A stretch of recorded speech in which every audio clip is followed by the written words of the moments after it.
Hi friends, welcome back to my channel. Friends, ఈరోజు వీడియోలో అయితే ఒక హెల్తీ రెసిపీని అయితే మీ అందరితో షేర్ చేసుకుంటున్నాను. ఈ హెల్తీ రెసిపీ ఏంటి అంటే ముల్లంగి ఆకుకూర పెసరపప్పు కర్రీ అండి. చాలా అంటే చాలా బాగుంటుంది. ఒకసారి ట్రై చేసి నాకు ఎలా ఉందని ఖచ్చితంగా కామెంట్ చేసి చెప్పండి. ఫస్ట్ అయితే ఈ కర్రీకి కావాల్సిన పదార్థాలు నోట్ చేసుకోండి. ఒక కప్పు వరకు పెసరపప్పుని తీసుకున్నాను. అలాగే ముల్లంగిలు, సో అలాగే ముల్లంగితో పాటు వచ్చిన ఆకులను కూడాను నేను పారేయకుండా ఈ కర్రీని అయితే చేసుకుంటానండి. సో నాకు తెలిసి ఈ రెసిపీ పెద్దగా ఎవరికి తెలియకపోవచ్చు, ఎందుకంటే ఇది మా అమ్మమ్మ రెసిపీ కాబట్టి. ఈ ముల్లంగి కర్రీ అంటే మా అమ్మమ్మకి ఎంత ఇష్టం అంటే వారానికి ఒక 3 సార్లు అయినా ఈ కర్రీ వండుకొని తింటూ ఉండేది, మాకు పెడుతూ ఉండేది. అలా మాకు దీని టేస్ట్ అనేది బాగా తెలుసు అనమాట. సో మాకే కాదండి, మా ఫ్రెండ్స్, నా ఫ్రెండ్కి అయితే ఇప్పటికీ జ్ఞాపకం. తను ఈ కర్రీ గురించి చెప్తూ ఉంటుంది, అమ్మమ్మ ఈ కర్రీ చేసేది కదా అనేది. తను చెప్పగానే నాకు గుర్తొచ్చిందనమాట. సో మరి ఎందుకు ఆలస్యం, తన కోసమైనా ఈ రెసిపీని షేర్ చేద్దాం అనేసి ఈ కర్రీని అయితే వండుతున్నాను. సో చాలా హెల్దీ అండి. ఆకుకూరక అంటే ముల్లంగి ఆకు అని చీప్గా తీసి పడేయద్దు. చాలా హెల్దీ, చాలా మంచిది ఒంటికి.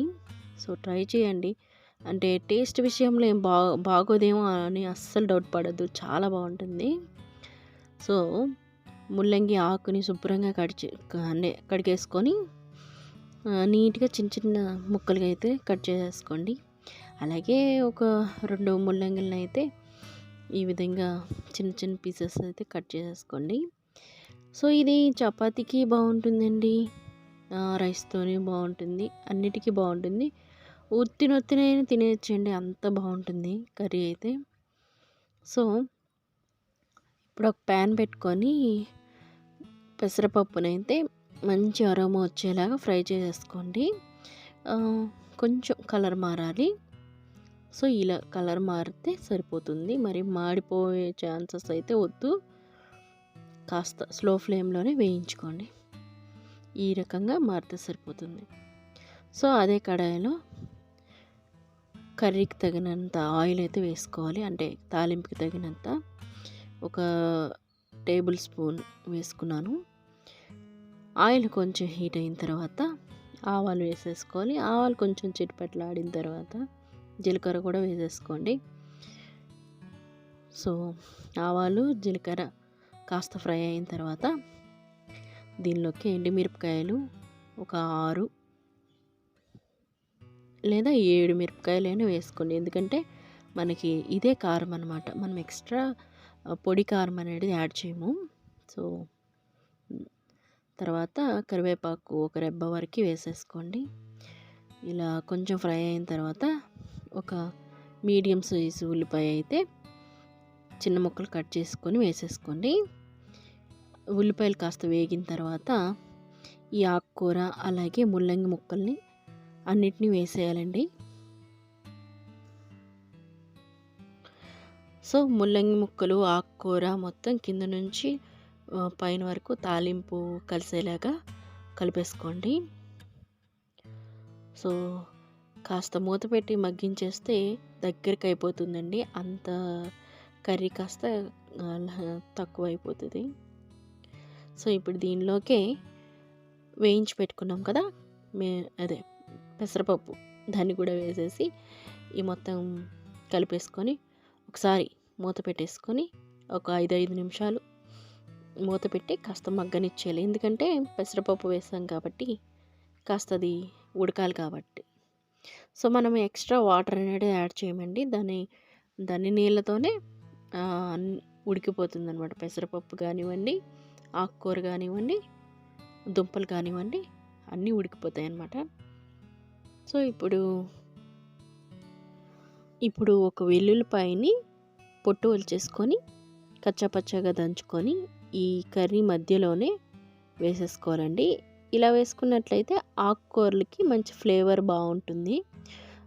తాలింపులో వేసినట్లయితే కాస్త మాడిన స్మెల్ అనేది మనకి వస్తుంది కాబట్టి నేను ఒకవేళ ఆకుకూరలు కర్రీ చేసేటప్పుడు ఈ విధంగా వెల్లుల్లిపాయలను అయితే వేసుకుంటానండి. సో దీనిలోకి రుచికి తగ్గట్టు అయితే ఉప్పు వేసేసుకోండి, మీ టేస్ట్కి తగ్గట్టు. సో ఉప్పు అలాగే పసుపు కూడా యాడ్ చేసేసుకోవాలండి. ఒక హాఫ్ స్పూన్ వరకు పసుపు యాడ్ చేసుకోవాలి. కారం అయితే మనం వేయాల్సిన అవసరం లేదు, ఆల్రెడీ మనం మిరపకాయలు వేసుకున్నాం కాబట్టి కారం అవసరం లేదు. సో పసుపు ఉప్పు అంతే. సో ఇవన్నీ కలిసేలాగా మరి కాస్త కలిపేసుకొని ఒక 5 నిమిషాలు 10 నిమిషాలు మూత పెట్టి అలా మగ్గనిచ్చేసుకోవాలండి. చూసారా, చాలా సాఫ్ట్ అయిపోతుందండి, చాలా బేగా ఉడికిపోతాయి అన్నమాట. ఇవన్నీ మనకి ముల్లంగులు ఉడకవు అనే ఛాన్సే లేదు, అలాగే తొందరగా అయిపోతుందండి కూర కూడాను. సో చూసారు కదా, అంతే ఇలా ఫ్రై చేసుకోవాలి. కాస్త పెసరపప్పు ఉడికిందా లేదా చెక్ చేసుకుంటానండి. దాని వాటర్తోనే అది ఉడికిపోతుంది అనమాట.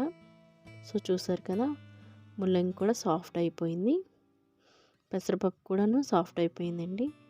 అంతే, కర్రీ అయితే రెడీ అయిపోయింది. చాలా సింపుల్ అండి, చాలా రుచిగా కూడా ఉంటుంది. చపాతీలకి కానీ ఫుల్కాలకి చాలా బాగుంటుంది, ఒకసారి ట్రై చేయండి. సో ఈ కర్రీ మీకు నచ్చిందా? నచ్చితే కామెంట్ చేసి చెప్పండి. అలాగే ఈ వీడియో కనుక మీకు నచ్చినట్లయితే లైక్ చేయండి, అలాగే షేర్ చేసుకోండి మీ ఫ్రెండ్స్ అండ్ ఫ్యామిలీతో. అంతేకాకుండా నా ఛానల్ని అయితే తప్పకుండా సబ్స్క్రైబ్ చేసుకోండి. ఇలాంటి మంచి మంచి రెసిపీలతో మళ్ళీ కలుసుకుంటాను. Thanks for watching. Keep smiling. Bye.